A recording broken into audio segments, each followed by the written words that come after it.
खुशामदीद नाजरीन, आप देख रहे हैं पाकिस्तान टेलीविजन न्यूज़ पर खसूसी प्रोग्राम। मैं हूं शहजाद रजा। इस्लामोफोबिया के उन्वान से हम ये प्रोग्राम कर रहे हैं, पहले भी कर चुके हैं। आप इसकी सिलसिले में गुज़श्ता प्रोग्राम्स देख चुके हैं जिसमें हमने डिस्कस किया कि इस्लामोफोबिया है क्या, वजूहात क्या हैं, किस बिना पे मुसलमानों को निशाना बनाया जाता है, और इस्लामोफोबिया के मफहूम पर भी हमने बड़ी गहरी जो है वो डिस्कशन की। इस्लामोफोबिया यानी मुसलमानों के ख़िलाफ़ नफ़रत या तासुब, जो ख़ास तौर पर मगरबी दुनिया का एक तर्रा इम्तियाज़ है, उनका एक हॉल मार्क है, और वो मुसलमानों को जिस तरीके से, और इसकी मिसाल जो है वो माजी में बहुत सी मिसालें इसकी मिलती हैं, कोई ये नई बात, कोई नया फिनोमेना नहीं है। पाकिस्तान मार्ज़ वजूद में आया जब उस वक़्त के बानियों ने, बिलखसूस कायद आज़म मोहम्मद अली जिन्ना ने, यह महसूस किया कि बर सग़ीर के मुसलमान एक आज़ाद मुल्क के अलावा अपनी ज़िंदगी आज़ादी के साथ अपने रस्म व रिवाज के मुताबिक, अपने मजहबी अकायद के मुताबिक नहीं गुजार पाएंगे अंग्रेज़ों के जाने के बाद, जिसकी वजह से कोशिश तेज़ हुई। पाकिस्तान में मुकम्मल तौर पर आज़ादी है। जो गैर मुस्लिम पाकिस्तानी पाकिस्तान में बसते हैं वो अपनी इबादत गाहों में जाने में मुकम्मल तौर पर आज़ाद हैं, और उसको हम टेकन फॉर ग्रांटेड लेते हैं। और ये पाकिस्तान का वही तशख़्ख़ुस है जो कायद आज़म मोहम्मद अली जिन्ना ने अपनी 11 अगस्त वाली तकरीर में, मशहूर ज़माना तकरीर में किया, और ये कहा कि तमाम जो पाकिस्तान में रहने वाले लोग हैं वो आज़ाद हैं अपने रस्म व रिवाज, अपने मजहबी अकायद के मुताबिक अपनी ज़िंदगियाँ गुजारने में। और यही तशख़्ख़ुस लेकर हम चले, और आज तक कोई एक मिसाल नहीं मिलती आपको कि मज़हब की बुनियाद पर मुसलमानों ने किसी गैर मुस्लिम को या गैर मुस्लिमों को नुकसान पहुंचाया हो। दहशत गर्दी के वाक़यात ज़रूर हुए पाकिस्तान में, लेकिन उसकी वजूहात कुछ और थीं, और उसमें गैर मुस्लिमों से ज़्यादा ख़ुद मुसलमान पाकिस्तान में जो बसते हैं वो इस दहशत गर्दी का शिकार हुए। अगर सिर्फ एक जल्दी से मवाजना करें पाकिस्तान में और दुनिया की सो कॉल्ड सबसे बड़ी जमहूरियत भारत में, तो आपको फ़र्क बड़ा वाज़े नज़र आएगा। और कोई नई बात नहीं, अगरचे हिंदू मुस्लिम यूनिटी कई मामलात में, कई वाक़यात में आपको नज़र आई। गिव यू वन एग्जाम्पल, खिलाफत मूवमेंट पुरानी बात है, लेकिन उसके बाद जिस तरीके से भारत का चेहरा बेनकाब होता गया, भारत में इंतहा पसंदी उरूज पर आती गई, उसकी वजह से एक मुसलमानों के ख़िलाफ़ नफ़रत जो है वो एक रोज़मर्रा का मामूल बन गई। चाहे वो गाय काटने के ऊपर मुसलमानों का गला काटा जाए या मुसलमानों की इबादत गाहों को नुकसान पहुँचाया जाए। एक मशहूर ज़माना वाक़या जो आप सबको यकीनन याद होगा, बाबरी मस्जिद का, जब मुसलमानों की उस इबादत गाह को तोड़ दिया गया, बर्बाद कर दिया गया, सिर्फ इस वजह से कि वो समझते थे कि माजी में यहाँ पर एक मंदिर हुआ करता था। केस चला, सुप्रीम कोर्ट तक गया, और उसके बाद जो फैसला हुआ उसमें भी हमें एक सैफ्रॉन इंडिया यानी कि इंतहा पसंद इंडिया भारत का चेहरा नजर आया। भारत में आजकल मुसलमानों के साथ जो जुल्म सितम हो रहे हैं, कश्मीर से लेके दिल्ली तक और उससे आगे तक, वो किसी से ढके छुपे नहीं हैं। भारत के अंदर जितना खलफशार है वो शायद ही किसी मुल्क में इस वक्त हो। किसानों की एक तहरीक चल रही है, अगरचा उसका मजहबी सिलसिले से कोई ताल्लुक नहीं है, लेकिन फिर भी भारत अपनी खिफ़त छुपाने के लिए, अपनी नाकामियों को दुनिया से छुपाने के लिए पाकिस्तान को टारगेट करता है, और जब पाकिस्तान को टारगेट करता है तो लामहला वो मुसलमानों को टारगेट करते हैं। इस पर आज गुफ्तगू हम करेंगे। स्टूडियो में हमने ज़हमत दी है डॉक्टर ज़फ़र इकबाल साहब को, इंटरनेशनल इस्लामिक यूनिवर्सिटी से ताल्लुक़ है, आपका बहुत बहुत शुक्रिया। तारिक पीरज़ादा साहब हमारे साथ मौजूद हैं, तज्ज़ियाकार हैं, किसी तारुफ के मोहताज नहीं है, सर आपका बहुत शुक्रिया।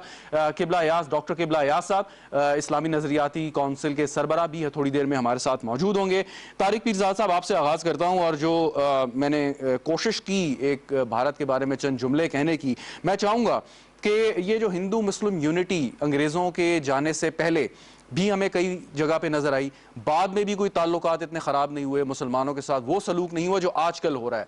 तो ये बतदरीज जो मुसलमानों के ख़िलाफ़ और ख़ास तौर पे इस्लामोफोबिया सरायत करता गया भारत में, वजूहात क्या हैं कि उनके कोई उसमें दिमाग में पहले से ये चीज़ थी, या अब वो समझते हैं कि इसको सियासी तौर पे भी फ़ायदे के लिए इस्तेमाल कर सकते हैं? आपने तहरीक खिलाफत का जिक्र किया था, अगर आपको याद हो उसके बाद तर्क मवालात की तहरीक दूसरी, तो आपने देखा कि गांधी जी ने किस तरह उसको धोखा दिया था। जी बिल्कुल। और सारी तहरीक को, यानी कि अगर इतने बड़े लीडर उस वक्त ना होते, मौलाना मोहम्मद अली जौहर वगैरह और दूसरे लोग, तो वो सारी तहरीक फनाई हो जाती। चुनांचे जो मुसलमानों के मफादात को नुकसान पहुंचाने का तस्वुर जो दोनों जो ख़ास तौर पर हिंदू तहजीब में, हिंदुस्तान की हिंदू तहजीब में है, देखिए हमारी तरफ के हिंदू तो बेइंतहा शानदार लोग हैं यहाँ पे, लेकिन हम उस उधर की बात कर रहे हैं, वो उसकी तारीख बड़ी पुरानी है और बड़ी स्याह है। आपको एक और बात का जिक्र कर देते हैं, कश्मीर से बात कर लें। अक्सर हम बात करते हैं जी सेकुलर इंडिया, ये और वो।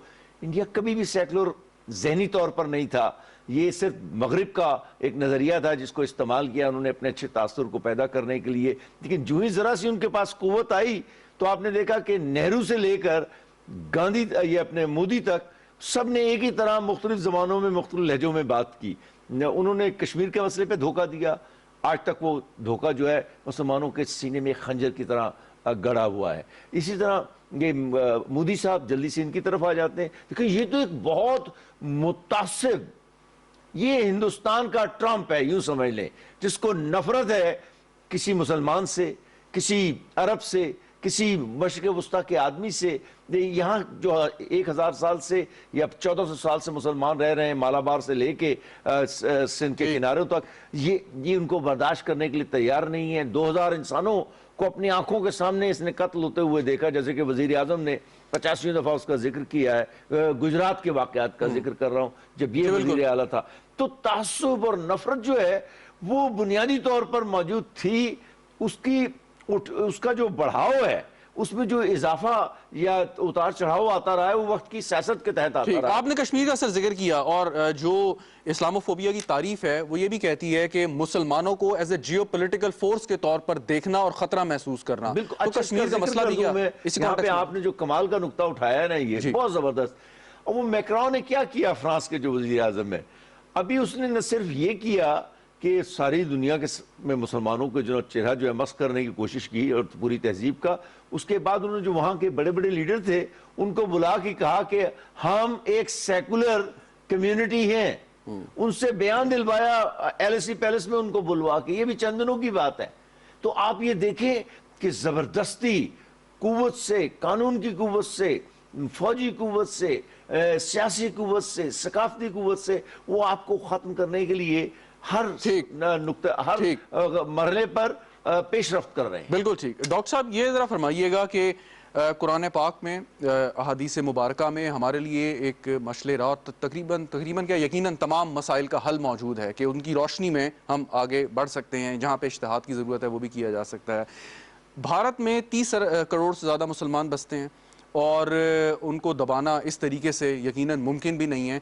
آپ کے خیال میں ایسی صورتحال میں جب اتنی بڑی تعداد میں مسلمان ایک ایسے ملک میں رہ رہے ہوں کہ جس کا جو ریاست ہے وہ مسلم یا اسلامی نہیں ہے، تب کیا ان کے معاملات وہ کیسے اپنے چلا سکتے ہیں قرآن و حدیث کی روشنی میں؟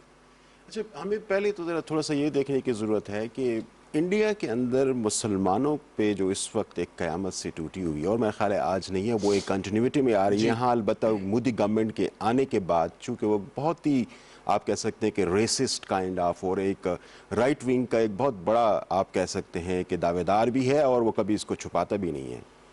ذرا سچویشن کا انالیسس تو کریں کہ جب یہ آتا ہے تو اس کے بعد یہ کن لوگوں کو اپنے ساتھ اپنی ٹیم کا حصہ بناتا ہے.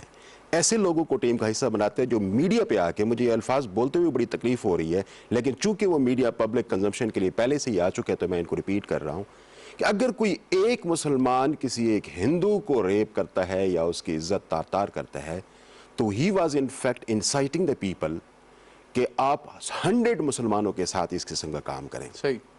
پھر ابھی اس کے علاوہ آپ اگر دیکھیں ایک کنٹینیوٹی کے ساتھ کیا چیز کس طرح سے آ رہی ہے.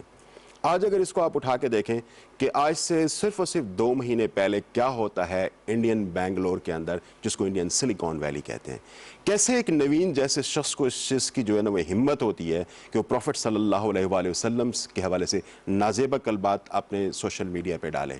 اور پھر جب اس نازیبہ کلمات کے حوالے سے چند مسلمان اکٹھے ہو کے اس چیز کو پروٹیسٹ کرنے کی کوشش کرتے ہیں تو مور دین 150 پیپل ان کے خلاف FIR ان کو جیلوں میں ڈال دیا جاتا ہے اور ان پہ فائرنگ کر کے 7 لوگوں کو قتل بھی کر دیا جاتا ہے. اب کہاں پہ ہو رہا ہے یہ چیز؟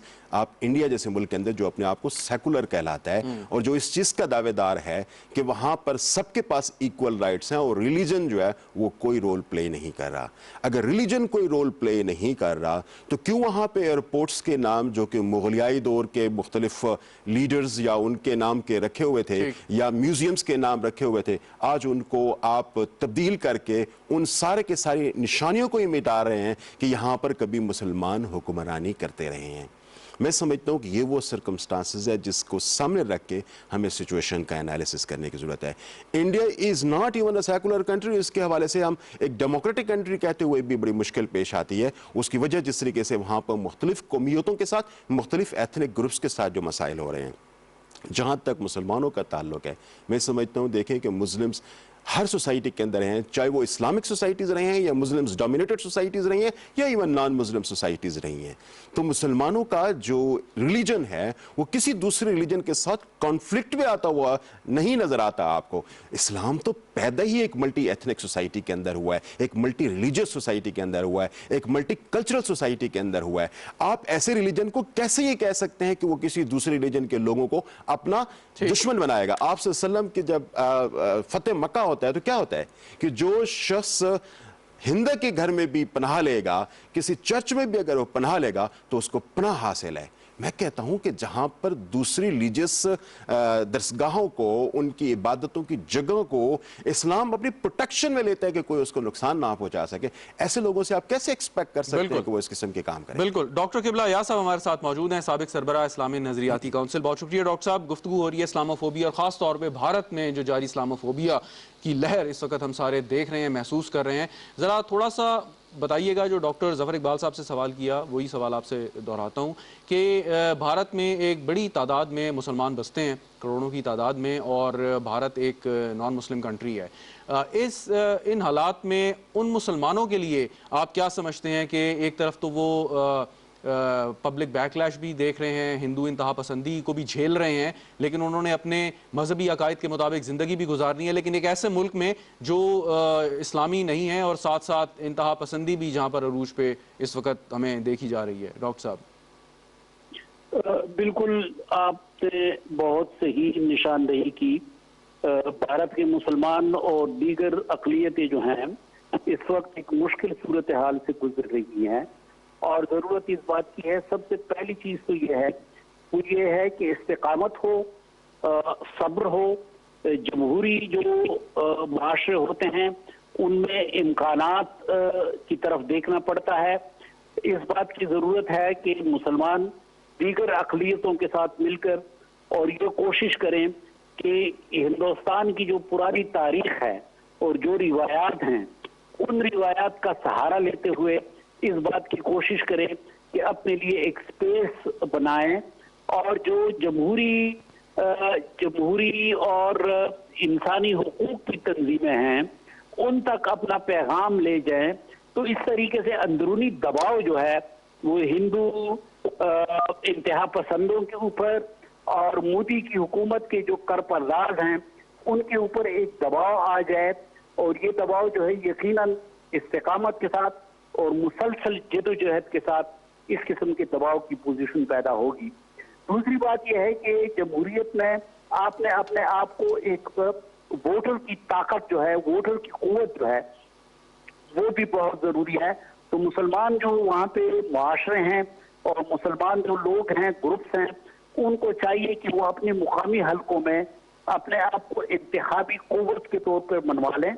जब वो इंतखाबी कुव्वत बन जाए जहाँ जहाँ पे वो हैं, तो इस तरीके से दूसरी मुख्तलिफ जमातों के लोग भी उनके वोट के मोहताज होंगे, और जब उनके वोट के मोहताज होंगे तो यकीनन वो उनको एक बेहतर डील की पेशकश करेंगे।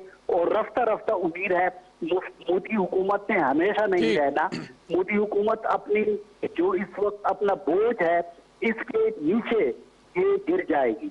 ठीक। अच्छा डॉक्टर साहब, वहाँ पे भारत की जो सियासी तारीख है, या तो बीजेपी रही है या कांग्रेस रही है, दोनों जो है उनका तशख़्ख़ुस जो है वो इस्लामी यकीनन नहीं है। सवाल ये है कि कांग्रेस के दौर में भी मुसलमानों के साथ कोई बहुत अच्छा सलूक नहीं हुआ, जो हमसे ख़ास तौर पे पाकिस्तान से धोखे उन्होंने किए, लेकिन इतनी इंतहा पसंदी हमें देखने को नहीं मिली कि जो बीजेपी और ख़ास तौर पे नरेंद्र मोदी के दौर में हमने देखी है। तो मुसलमानों के पास चॉइस क्या है वहाँ पे? एक तो इसका सियासी यकीनन जवाब होगा जो आपने भी फरमाया, और दूसरा ये कि इस्लामिक पॉइंट ऑफ व्यू से कि जब ऐसी दो ताकतें सामने हों, जो गैर मुस्लिम ताकतें हैं, जमातों की मैं बात कर रहा हूँ, और मुसलमानों ने उसी माशरे में उन्हीं ताकतों के साथ रहना है। बिल्कुल। देखें, अब हम तो ये बुनियादी बात है कि जो इस वक्त की सूरत हाल है और इस वक्त की जो मुआशरत है और सियासत है, हम उसको नजरअंदाज नहीं कर सकते। हमने उसी के अंदर रहकर काम करना होगा। तो जो इस वक्त बैनुल अक़वामी तौर पर मुसल्लमा रवैये हैं और जो मुसल्लमा तरीके हैं, उनसे हमने सीखना होगा। और बुनियादी बात इसमें यह है कि ये कोशिश की जाए कि मुसल्लह तहरीकात की तरफ ना आया जाए, क्योंकि मुसल्लह जदोजहद की तरफ अगर आप आ जाएं तो हुकूमत इसको बहाना बनाएगी और आपके खिलाफ एक उमूमी जहन बनाने की कोशिश करेगी। तो जरूरत इस बात की है कि अखलाकी तौर पर मुसलमानों का अंदाज जो है वो अखलाकी बरतरी उनको हासिल हो।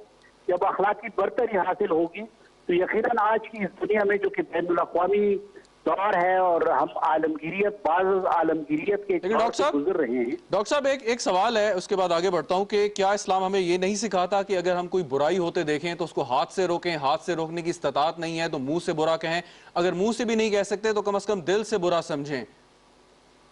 हाँ बिल्कुल, अब ये इस्तिताअत की बात है। इस वक्त मुसलमान जिस सूरत हाल में है इंडिया के अंदर, तो उनकी जो इस्तिताअत है उसी इस्तिताअत के मुताबिक उन्होंने काम करना है। तो एक तो तहरीर और तकरीर के हवाले से, और दूसरा ये कि अपने अंदर एक इत्तेफाक और इत्तेहाद, और जो जमहूरी तरीके हैं इस वक्त बाद आलमगीरियत का जो दौर है, पूरी दुनिया में इंसानी हुकूक की तंजीमें जो हैं वो फ़आल हैं। तो मुसलमानों की क़यादत के लिए ये भी एक बहुत अच्छा मौका है कि बैनुल अक़वामी तंजीमों के साथ अब राब्ता रखें, खासकर जो इंसानी हुकूक की तंजीमें हैं। तो इस तरीके से बेहतर होगा, इस तरीके से बेहतर होगा कि वो एक अपने लिए बेहतर वो हासिल करें, एक स्पेस हासिल करें। तो ये वो तरीके हैं कि आज की दुनिया में मुसल्लमा है। ठीक, डॉक्टर तारिक पीरज़ादा साहब ये बताइए कि जब हम बात करते हैं ना कि कोई मुल्क सेकुलर है, और सेकुलरिज्म जो है वो लादीनियत नहीं है बल्कि बर्दाश्त करने का, शायद नाम आप मेरे से बेहतर इसकी तारीफ हमें बता सकते हैं, दुनिया में कोई ऐसा मुल्क आपको नज़र आता है कि जिसको हम कहें कि उसका तशख़्ख़ुस तो इस्लामी नहीं है, अपने आप को सेकुलर कहता है और मुसलमानों को भी उतनी ही आज़ादी और उतनी ही सहूलियात और उतनी ही आसानी है कि जितने दीगर मज़ाहिब के लिए है? सिर्फ मवाजना चाह रहा हूँ कि भारत अपने आप को जो सेकुलर कहता आया है कि कोई ऐसा मुल्क हो जिससे उसके मुताबिक शीशा दिखाया जा सके। मैं पहले ज़रा डॉक्टर किबला यास की बात से मुझे बड़ा खासा इख्तलाफ है, मैं उस पर एक ज़रा अपना नज़रिया पेश कर देता हूँ। देखें, ये जो 20 और 30 करोड़ की आबादी होती है ना किसी मुल्क में, वो बजाय खुद एक बहुत बड़ी अक़लियत होने के बावजूद एक बड़ी इंसानी अक्सरियत का नाम होता है। वो एक बजाय खुद एक कौम होती है। मुसलमान बजाय खुद एक कौम है हिंदुस्तान के अंदर। अब अगर 72 साल के बाद उनकी तहजीबी, इस्लामी और इंसानी तशख़्ख़ुस को एक इंतहा पसंद हिंदू तहजीब तबाह करना चाहती है, तो आपके पास रास्ता तो खुला है। देखिए ना, जिन इंसानी तंजीमों का हमने जिक्र किया, वो सूडान की तकसीम के वक्त तो उन्होंने सूडान की तकसीम की पूरी हिमायत की थी। इसी तरह हिंदुस्तान के मुसलमान को जहन में रखना चाहिए कि अगरचे मसलन बांग्लादेश अलहदा हमसे हुआ है, लेकिन वो भारत में दोबारा शामिल नहीं हुआ है। याद रखने की बात है, ये भी तो एक रास्ता था, जुबान तक मुश्तरक है दोनों बंगालों की। तो आपने अपने लिए रास्ता पैदा करना है। अगर इंसानी सतहों पर मुफाहमत के साथ को रास्ता आपको किसी वजूद के बका की तरफ नहीं ले जाता, तो वजूद के बका के लिए फिर दीगर रास्ते, नई रियासतों की तश्कील, तसादुम का रास्ता, जंग का रास्ता, जो कि आपके हुकूक में शामिल है, और यह भी एक रियासत के साथ तो नहीं हुआ। तो आप हिंदुस्तान का जिक्र आते ही ये इस गुंजाइश को इसको खत्म करने की कोशिश मत कीजिए। अगर आप हिंदुस्तान के साथ नहीं रह सकते, हिंदुस्तान का मुसलमान नहीं रह सकता, और क्योंकि हिंदुस्तान का मुसलमान उसको बर्दाश्त करने के लिए अब तैयार नहीं है, उनके वजूद से उन्हें एक सकाफती बदबू आती है, एक तसल्लुत का गुमान तहजीबी तौर पर आता है, तो फिर आपको अलहदा होना चाहिए उनसे। वो तो इत्तफाक की बात है, क्योंकि हैदराबाद वगैरह तकसीम जो डॉक्टर साहब ने बात की थी कि इस्तिताअत की एक बात, मैं आ रहा हूँ, ये इस्तिताअत की बात उन लोगों के लिए होती है जहां मुसलमान बहुत छोटी अक़लियत हैं, जैसे फ्रांस में हो गया, हालांकि खासी बड़ी अक़लियत है, लेकिन फिर भी 50, 60, 70 लाख लोग। हम बात कर रहे हैं 20 से 30 करोड़, पाकिस्तान से भी शायद ज्यादा आबादी। तो इस तरह की कौमों को, जो बजाय खुद एक कौम के अंदर कौम है, ایک ملک کے ریاست کے اندر قوم ہے، ان کو تو اپنی تحریک کو لیکن اصولاً تو سر یہ ہونا نہیں چاہیے تھا کہ آپ نے خود ذکر کیا گجرات کا اور جو قتل عام ہوا، تو اس وقت مسلمان جو بھارت کے اندر ہیں وہ کھڑے ہوتے اور اپنے حقوق کے لیے میں جنگ اسی لڑتے۔ بات کی طرف آ رہا ہوں۔ تو یہ جو ان کا غیر منظم ہونا ہے، اپنے مقصد کی صحیح شناخت کا نہ ہونا ہے، اپنے وجود کو قائم رکھنے کے لیے ایک کسی ریاست کے بنانے کی طرف قدم اٹھانا ہے، یہ باتیں بڑی عجیب سی لگتی ہیں آج کل کے ماحول میں، کیونکہ ہم سب دانشور ہو گئے ہیں۔ تو جو میں موجودہ حضرات کے متعلق بات نہیں کر رہا ہوں، پاکستان کے اندر جو مجموعی صورتحال ہے، ہم اس طرف جانے کی بات نہیں کرتے ہیں۔ کسی نے جہاد کا لفظ استعمال کیا تو کہا ہے جہاد کا تو مطلب صرف کوشش کر رہا ہے۔ آپ کبھی شاہ ولی اللہ کی حجت اللہ البالغہ کو دیکھیں، شریعت جو ہے عسکری قوت کے بغیر مکمل نہیں ہوتی، جہاد کا لفظ شاہ ولی اللہ محدث دہلوی نے استعمال کیا ہوا ہے۔ اب دیکھیں، اور یہ اس وقت کی بات ہے جب مسلمان کمزور ہو رہا تھا۔ تو یہ میرا ذاتی خیال یہ ہے کہ اگر ہندوستان کے مسلمانوں کو اپنے وجود کو قائم رکھنے کے لیے مودی اور اس کی تہذیب سے کوئی تحفظ نہیں ملتا ہے، تو ان کو اپنے لیے ایک نئے سیاسی تشخص کی اور سیاسی جغرافیائی اکائی کی ضرورت ہے، اور اس کے لیے ان کو کوشش کرنی چاہیے۔ ورنہ آج کی دنیا میں یہ جو انسانی جو اخلاقی تنظیمیں ہیں جو بات کرتی ہیں، یہ بنیادی طور پر میں تو مغرب میں رہا ہوں 20 لیکن اس سال۔ سے اگر یہ ایک مفروضے میں ذرا کی سی ایک بات مکمل کروں۔ جی مجھے 20 سال امریکہ سے زیادہ آزاد خیال ملک ہونا تقریباً ناممکن ہے، برداشت بھی وہاں سے زیادہ نہیں ہے، لیکن 232 سال کے بعد ایک گھٹنا رکھ کے ایک پولیس والا جارج فلوئڈ کی گردن دبا کر اس کی زندگی چھین لیتا ہے، اسی دور میں دسیوں واقعات ہوتے ہیں۔ تو میں یہ کہنا چاہتا ہوں کہ آپ نے اپنے تحفظ کی ضمانت لینی ہے، چاہے اس ریاست میں رہ کر آپ کو وہ ملے یا اس سے آزاد ہو کر ملے۔ اگر آپ نہیں کرتے ہیں آپ نقصان میں رہیں گے۔ قبلہ یاس صاحب شاید اس پہ کچھ بات کرنا چاہتے ہیں، لیکن ایک سوال بڑا مختصر جواب۔ اگر مفروضے کی بنیاد پر مسلمان یہ سمجھ جاتے ہیں بھارت کے اندر، اور جیسے آپ بات کر رہے ہیں اس طریقے سے اپنی جد و جہد کا آغاز کرتے ہیں، سو کیا اس سے یہ پیغام نہیں جائے گا کہ دنیا میں کہیں بھی مسلمان کسی غیر اسلامی ریاست کے ماتحت نہیں رہ سکتے، ان کا ایک اپنا تشخص ہے، اور جہاں بھی مسلمان ہوں گے وہ کسی اسلامی نظام کے تحت اور اسلامی سلطنت کے تحت ہی رہ سکیں گے؟ دیکھیے، میں اس کا جواب دیتا ہوں۔ جہاں جہاں مسلمان اپنی ریاستوں کو چھوڑ کر دوسری ریاستوں میں معاشی بنیاد پر جا کر آباد ہوئے ہیں، وہ ایک دوسرا مسئلہ ہے، لیکن جو ان کے آبائی وطن ہیں ایک 1,500 سال سے، آپ کو اسپین کو 850 سال کے بعد چھوڑنے کی ضرورت نہیں تھی۔ آپ اگر ہتھیار ڈال دیتے ہیں تو پھر تو اس کا تو کوئی حل نہیں ہے۔ ٹھیک، 3 ہی راستے تھے نا، کہ آپ عیسائیت قبول کر لیں، یا آپ اسے کیا کہتے ہیں یہاں سے تشریف لے جائیں واپس جہاں سے آئے تھے، اور جنگ کرنے کا آپ نے جو تصور تھا اس کو چھوڑ دیا تھا۔ چنانچہ 30 لاکھ کے قریب مسلمانوں نے ہجرت کی تھی وہاں سے، اسپین سے۔ یہ بڑا خوفناک بات ہے، 8 صدیوں بعد آپ اپنے وطن کو چھوڑ دیا آپ نے۔ تو یہ اگر شکست کو قبول کرنے کا رویہ، زندگی گزارنے کا ایک رویہ ہے تو وہ بھی ہے، لیکن میرے نزدیک یہ مسلمانوں کا، مسلم تہذیب کا اور اسلام کا دیا ہوا پیغام نہیں۔ ڈاکٹر صاحب کو جواب دینا چاہیں گے، پھر آگے بڑھتا ہوں۔ ڈاکٹر قبلہ یاس صاحب۔ جی بالکل، یہ قابل قدر باتیں ہیں پیرزادہ صاحب کی، اور ہمیں یہ انڈیا کے مسلمانوں پہ چھوڑنا چاہیے کہ وہ اپنے حالات کے مطابق بہتر فیصلہ کریں۔ ان کو زیادہ اپنے حالات کا علم ہے۔ ہم تو بحیثیت مسلمان اور دیگر جو انسانی حقوق کی تنظیمیں ہیں، ہم تو اخلاقی سپورٹ ہمیں ضرور دینا چاہیے، اور وہ یقیناً پوری دنیا میں ہے۔ اس وقت پہلی مرتبہ ایسا ہوا ہے کہ بین الاقوامی میڈیا نے انڈیا کو حد سے تنقید بنایا ہے، تو ایسا پہلے کبھی نہیں ہوا تھا، اور انڈیا کی بین الاقوامی ریٹنگ میں کمی آ رہی ہے۔ تو اس بات کی ضرورت ہے کہ اس سلسلے کو آگے بڑھایا جائے، اور ایک منظم طریقے سے، اور انڈیا کے مسلمانوں کو بھی سنا جائے، انڈیا کے مسلمانوں سے بھی معلوم کیا جائے کہ وہ اپنے حالات کے مطابق کس طرح اپنے لیے ایک بہتر فیصلہ کر سکتے ہیں۔ ٹھیک، بالکل صحیح۔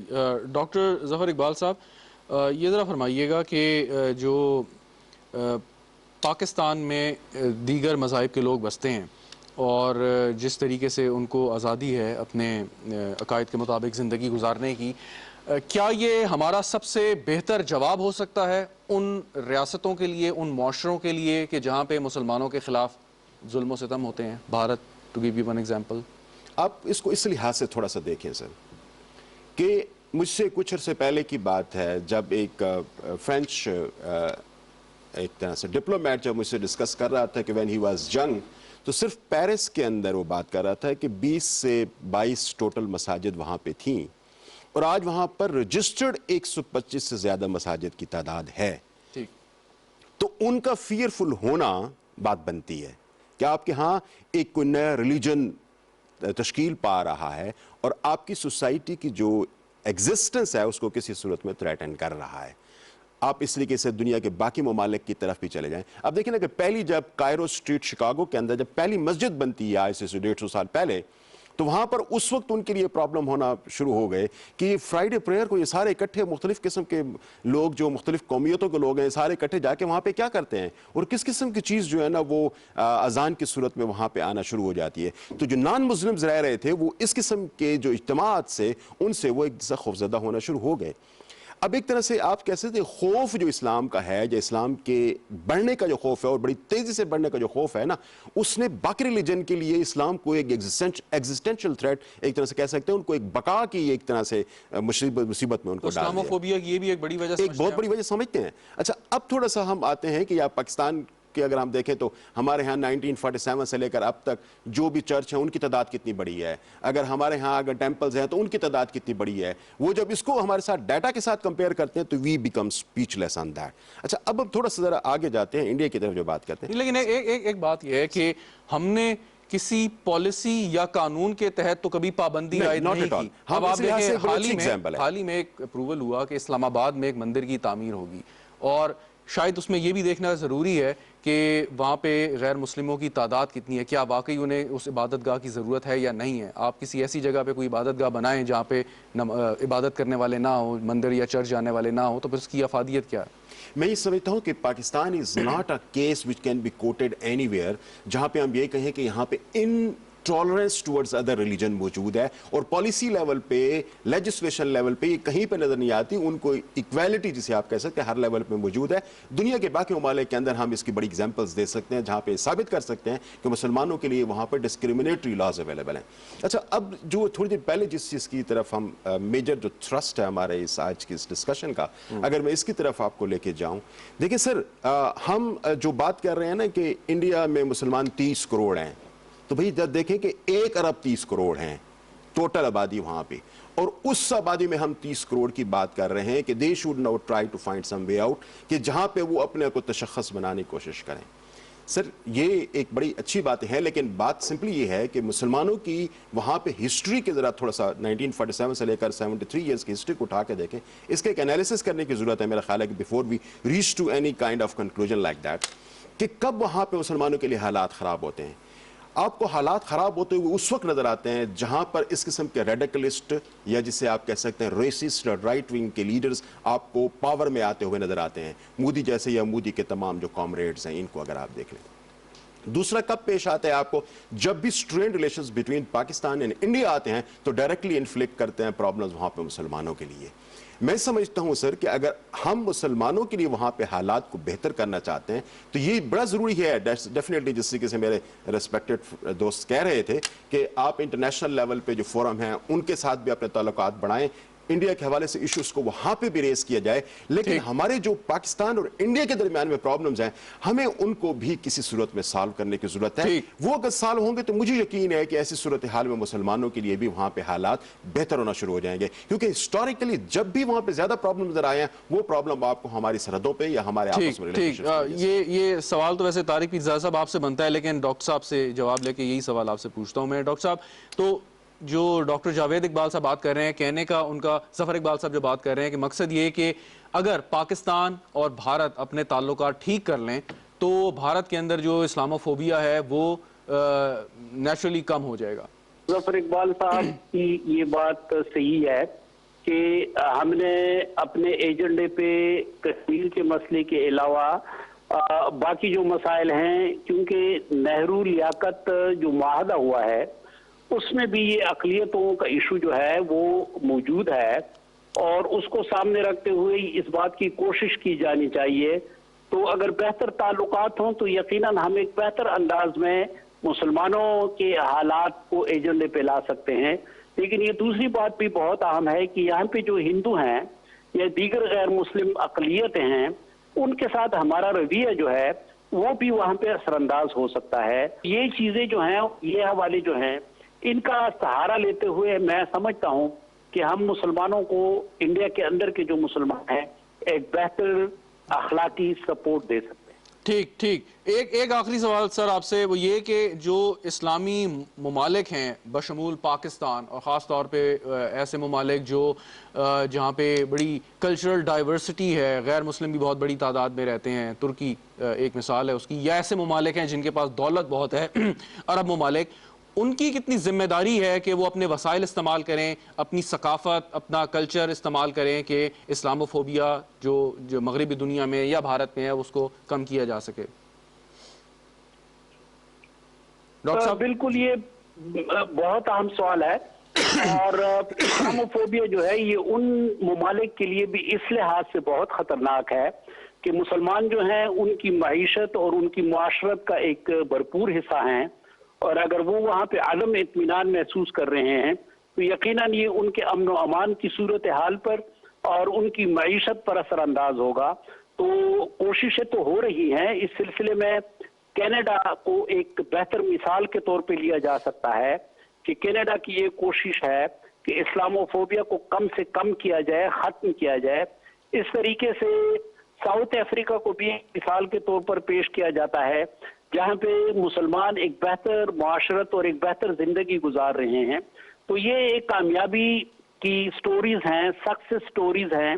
जी बहुत बहुत शुक्रिया डॉक्टर किबला याद साहब हमारे साथ मौजूद। तारिक पीरज़ादा साहब, जो एक सवाल मैंने किया कि अगर पाकिस्तान और भारत अपने मसाइल हल कर लें या हल करने के करीब पहुँच जाएँ तो इस्लामोफोबिया कम हो सकता है भारत में या नहीं? बुनियादी तौर पर असल में उस सवाल की तरफ लेकर जाता है कि ये मसाइल हल कैसे हों।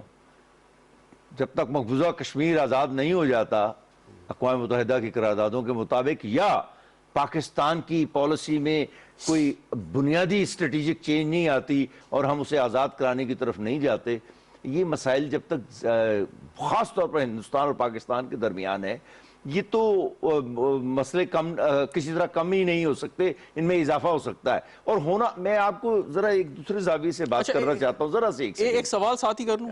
वो मैं आपको थोड़ा सा अपने सवाल को रिफ्रेज कर लेता हूँ कि अभी तो खैर बहुत ताल्लुकात ख़राब हैं और उसकी बुनियादी वजह आप बेहतर समझते हैं।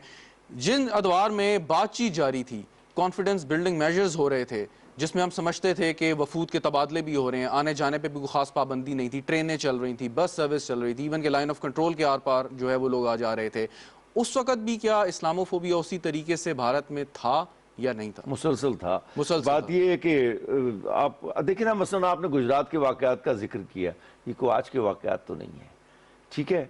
इसी तरह आपको मैं एक और बात बता देता हूँ, बहुत ही अजीब बात, मौलाना अबुल कलाम आज़ाद थे ना, किस कदर खिदमत की है उन्होंने अपनी पॉलिसी की वजह से हिंदू तहजीब के और हिंदुस्तान को मुत्तहिद रखने की। ये बहुत बड़े शख्सियत थे, इतना बड़े लोग पैदा नहीं होते हैं, लेकिन उसके बावजूद आपने देखा कि सरदार पटेल और दूसरे लोगों ने क्या हरकत की। उनकी तमाम 30 साल रांची जेल में 25 साल सड़ने के बाद आपने जिस सियासी जिहाद को हिंदुस्तान को मुत्तहिद रखने के लिए किया था, उसका नतीजा निकला कि एक छोटी सी वजारत तालीम उनके हवाले की गई थी। उन्हें हिंदुस्तान का सदर बनाना भी किसी ने कबूल नहीं किया था। ये तासुब जो है, ये उसको उन्होंने इस्तेमाल तो कर लिया, 6 साल तक कांग्रेस के सदर बनाए रखा और सब कुछ किया, लेकिन जब वक्त आया शनाख्त करने का कि आपकी खिदमत हैं और हम उसका मुआवजा, आपका उसका मुआवजा देना चाहते हैं, तो वो तासुब जो है वो हावी हो गया। नेहरू ने, मैंने जिक्र किया कश्मीर पे क्या किया। इसी तरह आप एक बात जहन में रखें, ख़ास तौर पे ये मसलन जो बात अभी हो रही है ना तासुब वाली, आप देखिए जो ज़्यादा बहुत बड़ा झगड़ा पैदा हुआ है इस्लामोफोबिया का, ये उस वक्त वो एक तो उसामा बिन लादेन वाले हमले के बाद बिल्कुल ये क़यामत आ गई जैसे होती है, ठीक है ना। फिर ट्रम्प जैसे लोग पैदा हो गए, उन्होंने कहा मुसलमान तहजीब ही ऐसी है, चुनांचे अपनी पहली तकरीरों में।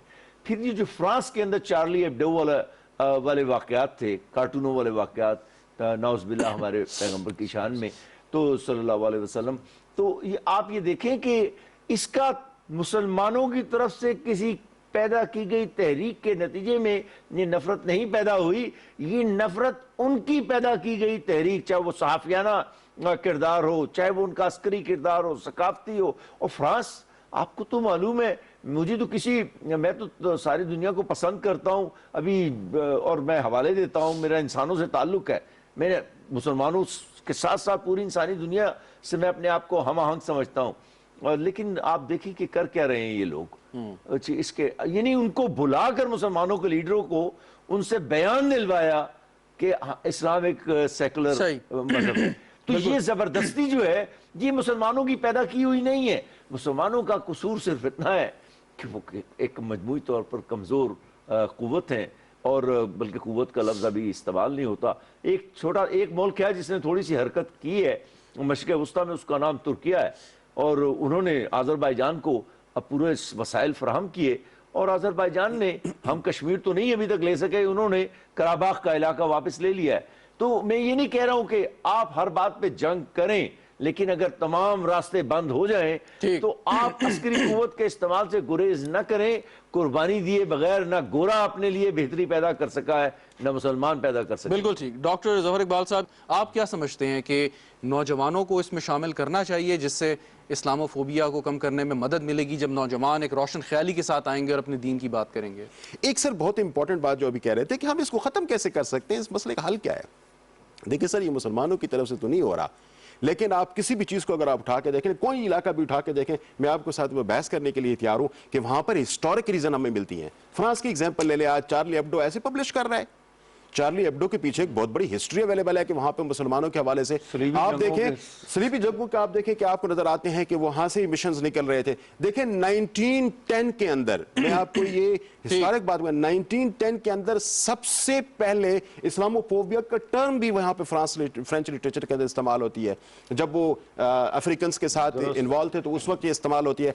आप इससे बहुत पीछे चले जाएं सर, आप 12th सेंचुरी के अंदर आप चले जाएं तो वहां पर पीटर द वेनरेबल कुरान की जो ट्रांसलेशन कर रहा है, पहली जिसे आप कहते हैं किसी यूरोपियन लैंग्वेज के अंदर ट्रांसलेशन हो रहा है, वो किस तरीके से आप सल्लल्लाहु अलैहि वसल्लम के मुतालिक वो ट्रांसलेशन करता है सर, वो आज उनके लिटरेचर का, आज उनके सिलेबस का हिस्सा है।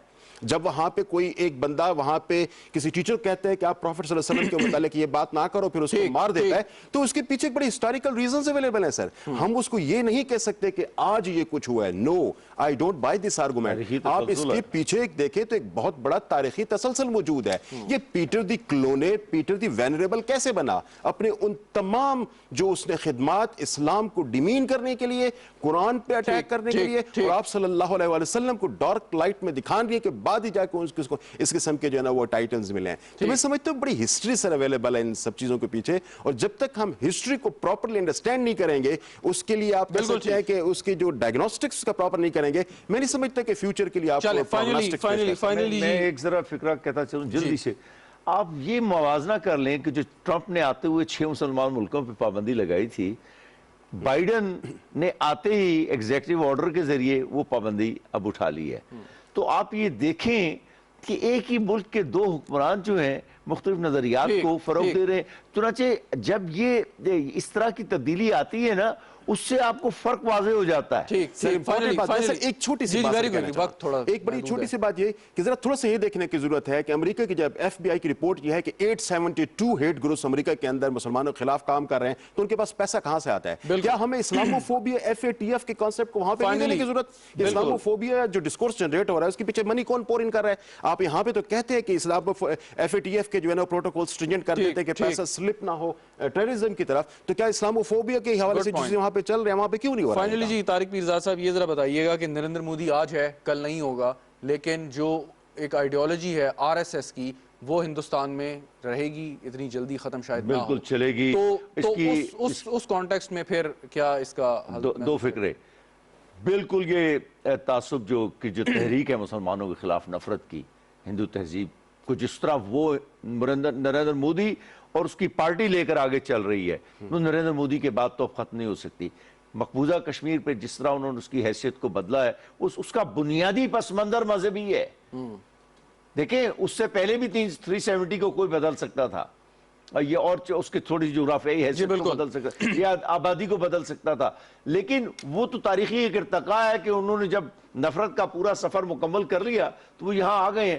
تو آنے والے دنوں میں جب تک پاکستانی ریاست اپنا وزن استعمال نہیں کرے گی، ہندوستان کی پالیسی میں مزید سختی آتی چاہیے۔ ون لائنر سر کہنا چاہوں گا سر، اسلاموفوبیا ایک ایکسٹریمسٹ آئیڈیالوجی ہے، آئیڈیالوجی کو کسی کاؤنٹر آئیڈیالوجی کے ساتھ ہی آپ ڈیفیٹ کر سکتے ہیں۔ بالکل، ویری گڈ پوائنٹ، بہت بہت شکریہ ڈاکٹر ظفر اقبال صاحب ہمارے ساتھ موجود تھے۔ طارق عزاد صاحب آپ کو بھی بہت شکریہ۔ ناظرین، گفتگو آپ نے سنی اور جیسے ہمارے معزز مہمانوں نے کہا کہ اس کا حل جو ہے وہ ایک دینا ان ریاستوں نے نہیں ہے جہاں پہ اسلاموفوبیا کی ایک شدید لہر ہم اس وقت محسوس کر رہے ہیں۔ یہ ذمہ داری ہماری ہے، مسلمانوں کی ہے، اور کسی ایک ملک کی نہیں ہے، یہ ایک اجتماعی ذمہ داری ہے، اور یہ کوئی ایسا عمل یا ایسا حل نہیں ہے کہ جو ایک پلک جھپکتے یا چند دنوں میں یا چند سالوں میں ہو جائے گا۔ اس کے لیے بہت طویل ایک جد و جہد کرنی پڑے گی، قربانیاں بھی یقیناً دینی پڑیں گی، بہت سی مشکلات بھی سہنی پڑیں گی، لیکن آج اگر ہم اس بات پر متفق ہو کے منظم طریقے سے کوئی کام کرتے ہیں، چاہے ریاستی سطح پہ یا انفرادی سطح پہ، تو یقیناً آئندہ آنے والے سالوں میں ہمیں بہتری نظر آئے گی۔ اسی امید کے ساتھ